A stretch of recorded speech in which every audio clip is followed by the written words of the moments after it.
Protégez-vous des risques inhérents aux médias digital, brand safety et fraude principalement, et optimisez la productivité et l'efficacité de votre budget digital dans des proportions de 10 à 40%.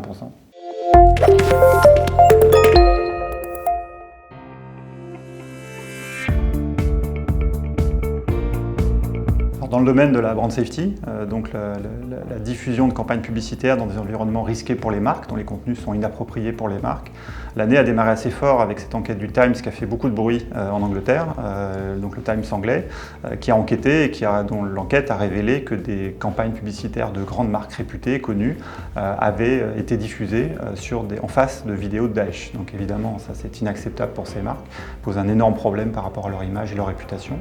Donc suite à ça, on peut finalement résumer la situation en disant que la brand safety fait un retour au devant de la scène. Ce sujet avait été un tout petit peu sous-estimé ces dernières années. Quand on regarde les chiffres donc, du baromètre qu'on diffuse aujourd'hui, qu'on publie aujourd'hui, donc baromètre de la qualité média digitale, on constate d'ailleurs que la brand safety, le risque brand safety est plus élevé qu'il était auparavant, il a tendance à augmenter, et il est d'ailleurs plus élevé en vidéo. Donc plus que jamais, il est important de s'en préoccuper.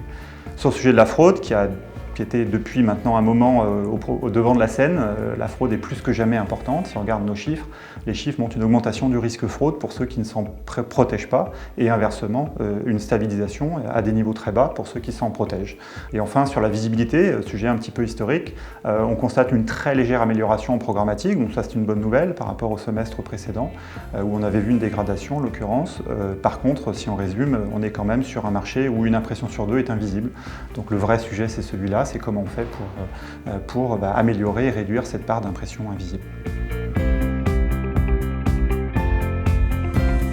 Alors la grande nouvelle, c'est l'arrivée de la mesure de la qualité média digitale sur les réseaux sociaux. Ça avait en fait un petit peu commencé l'année dernière, mais là on a une accélération et une amplification très forte avec la capacité à mesurer tous les grands médias sociaux aujourd'hui pour IAS en tout cas. Ce qui permet, comme les investissements sur ces plateformes représentent aujourd'hui des parts très importantes des plans médias, pour les acheteurs, pour les marques, ça veut dire qu'ils sont aujourd'hui en mesure justement de mesurer, d'évaluer ces partenaires au même titre qu'ils le font avec leurs autres partenaires.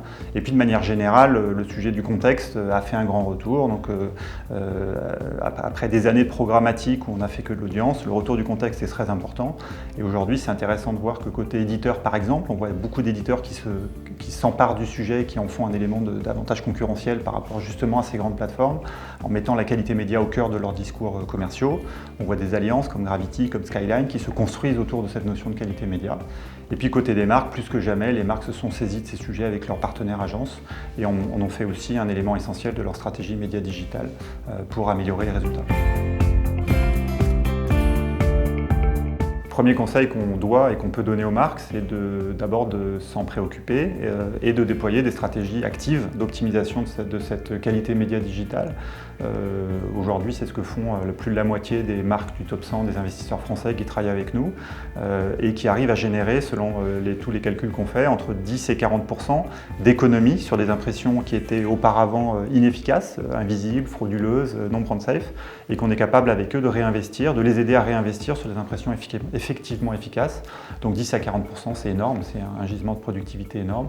Le deuxième conseil qu'on peut faire, c'est de regarder notamment sur la visibilité, qui est un sujet régulièrement de débat sur est-ce que les standards MRC sont suffisants et ce type de discussion.